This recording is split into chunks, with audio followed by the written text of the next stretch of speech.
We're very excited to have our next guest join us here at the Independent in San Francisco. It is Absofacto. Hey, what's up, Pete? Welcome back to San Francisco. Yeah. Are you comfortable with people just calling you Absofacto? Or Yeah, I mean, a lot of people in my actual real life call me Abso at this point. Do they? So, yeah, which I like. People that have met me in the last few years a lot of times call me Abso. So in the group text, it's, yo, Abso, you down to go out tonight? Yeah, sometimes. It goes both ways. Yeah, it's like a tool in people's toolbox. Because this is a 10-year-old name.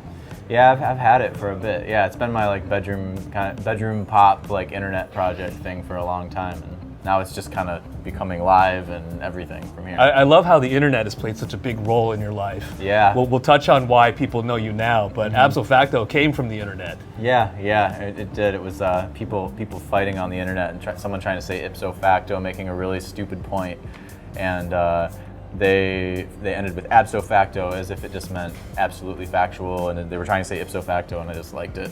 What was ipso facto supposed to represent, though? Because that sounds like a very computer science-y type. And it's like a Latin thing. It's like I'm gonna blank on the actual like definition right now, but you put me on the spot with that one, and I know if I say I'll get it wrong. It's the type of word that a very pedantic person would be like, he got it wrong too. So I'm not even gonna give them the benefit. I'm just gonna be like, I would have gotten it wrong. I too would have gotten it wrong. Your Reddit AMA would just explode. Yeah. Remember that time? You got what a sham. facto? Yeah. I'm not gonna define what that. What a sham. That's why I'm absofacto, a meaningless thing, instead of ipso facto, a thing where if I was called that, I would know the definition by heart. And that's Absofacto. Really excited to be playing for you guys tonight. When you were with Mason Proper, it was more indie rock, let's say. Yeah, more rock leaning. But Absofacto was always kind of this, like you said, a bedroom project type thing with you and a laptop and electronic sounds and things like that. Yeah. How do you think your sound has changed when you first started Absofacto to now? Do you think that you're a mature, evolved, or is it similar to what you started out with? I mean, the beautiful thing with Absofacto is that I never define it, I never will. It's what I am at that moment, and it's not, I don't force it into a box really at all, and so what it is at any given moment in time is what I like and what I feel then. And that's why even some older songs, playing them live, I'm updating the arrangements completely to be new arrangements based around what I feel now.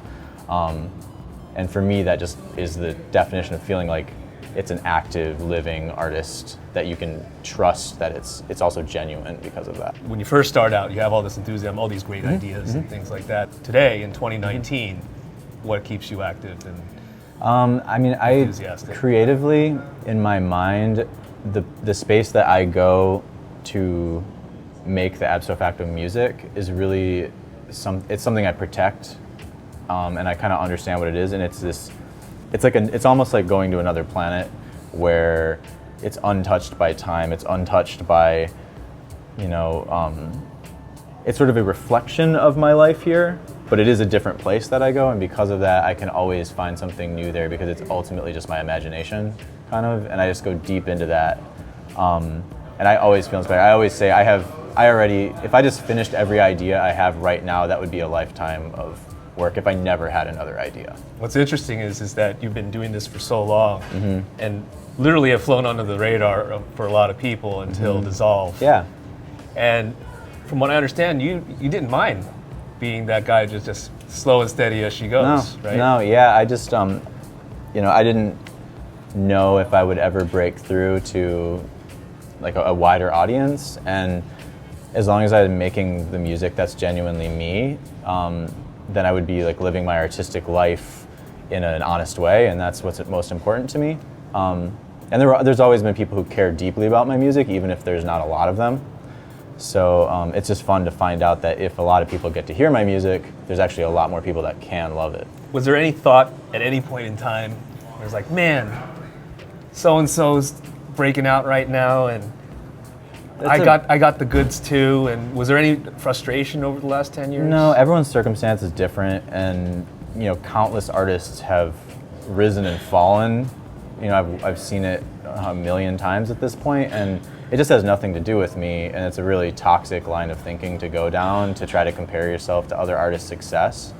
And every artist that I love and respect tends to just do their thing and have moments where they're burning brighter for people, moments when it's lower, but if it's always genuine, then That's, you know, it outlives everything else.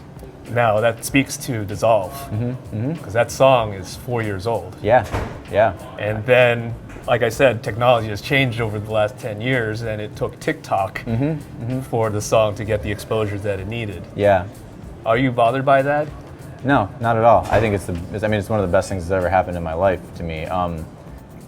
It makes a lot of sense because where I was 4 years ago, I was like, when I wrote that song, I was just hanging out at home in my basement, taking as much time as I needed. My life was like perfectly fine. I was just taking as much time. I spent 2 months on that song. And that song in particular, I was like watching this anime, Samurai Champloo, at the time, and I'm kind of like writing it, and I was like, oh, I'm like inspired by the vibe of this thing. And the funny thing is, in that 4 years from when I made that song, which I knew exactly what I was doing, I was like, oh, it's this like Japanese lo-fi hip-hop thing, like the intro, but the vibe of that, but it's a pop song, which was where I was at the time. And then in the 4 years between then and now, you know, 24-hour lo-fi study beats happened, and anime exploded, and cosplay exploded, and all these cultural things caught up to where now it's almost like it's a very comfortable thing for people to hear a lo-fi hip-hop inspired pop song from like an indie artist, kind of. And you were right ahead of the curve. Then. I was kind of like, yeah, it was a lot of things that I didn't put them together the first time. You know, like I would say like New Jobbies probably was one of the first people to put it together. It's kind of like the Japanese Jay Dilla, but even he didn't have like the melodic vocals like I added to it. And I'm not going to say people were doing it. I'm not ever going to take credit for the whole thing, but I was kind of early on something that now is a very well-known thing. Yeah. Now you are working on new music. I got a chance to listen to Rewind. Yeah, I'm excited about that one. And is that more recent? Yeah, very recent. I mean, we just finished it like a month ago, probably. It's just now I'm right back in the flow of finishing something and it coming out, and finishing something and it coming out. So. Okay. And then obviously album, is that something that's in the works, or are you going to still do these onesie-twosie things? There's going to be some onesie-twosie things. That's a funny way to put it. There's definitely going to be some singles being dropped, because there will always be a single coming now, but at the same time I'm making a bigger album statement at the same time, which will have some of those singles. Some of them might just be live on as only independent songs. But that's what I'm working on right now. Well, really great to see you again, 10 years later. Yeah. Congrats Amazing. on all the recognition. Thank you. And look forward to the album. Cool. Thank you, Pete. Awesome. Cool. It's Absofacto. You're watching B-Sides on Air.